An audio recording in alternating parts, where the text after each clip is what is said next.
আমাদের স্বাধীনতা সার্বভৌমত্বের ব্যাপারে কোনো ছাড় নয়। একটা জাতীয় ঘোষণা আসবে সরকারের পক্ষ থেকে, আমরা সেই ঘোষণার অপেক্ষায় থাকবো। হচ্ছে বাংলাদেশকে রক্ষা করতে হবে। এই সব কিছুর ঊর্ধ্বে উঠে দেশ আমাদের সবার, শুধু রাজনৈতিক দল না, আমাদের সকলের, জনগণের একটা বিশেষ অংশ আপনারাও, এবং আপনাদের ভূমিকাও কিন্তু গত আন্দোলনে কারো কারো না থাকতে পারে, কিন্তু নির্বিশেষে অনেক সহায়ক ছিল। এই জন্য সেই ভূমিকার জন্যও আমি আপনাদেরকে অভিনন্দন এবং ধন্যবাদ জানাচ্ছি।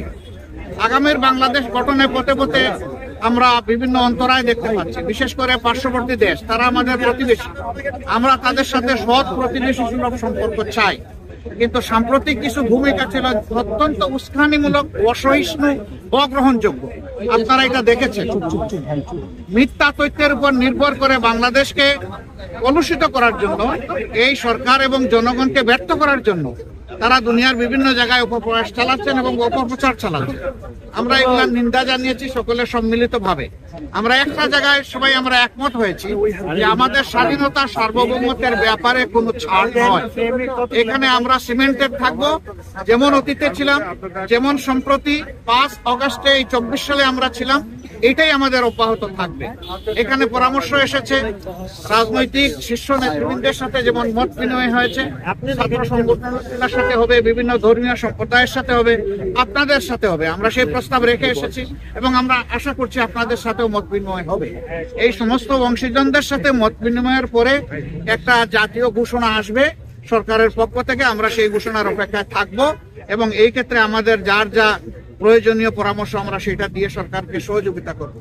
আরেকটি বিষয় আমরা অত্যন্ত ক্লিয়ারলি আমরা জানিয়ে দিয়েছি, এক্সট্রিমিজম বা চরমপন্থা যে দিক থেকেই আসুক আমরা তাকে ঘৃণা করি।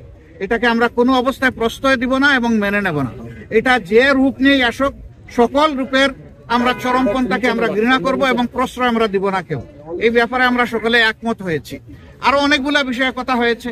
আমাদের দেশের ভাবমূর্তি নষ্ট যারা করছে তাদেরকে বুঝানো যে তোমরা আমাদের প্রতিবেশী, আমরা যদি ভালো থাকি তোমরাও ভালো থাকবা, আমরা ভালো না থাকলে তোমরা ভালো থাকবা কেমনে। এই বিষয়গুলো তো আসবে, অবভিয়াসলি আসবে।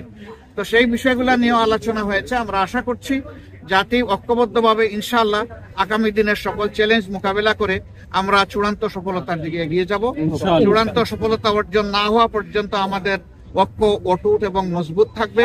চূড়ান্ত সফলতা এসে যাওয়ার পরেও প্রিয় দেশের জন্য আমরা ঐক্যবদ্ধ থাকবো। আপনাদের সকলকে ধন্যবাদ। নির্বাচন নিয়ে ছোটখাটো কথা হলেও সেটা নিয়ে কোনো কনসেনসাস হয় নাই বা ব্যাপকভাবে কোনো আলোচনা হয়নি।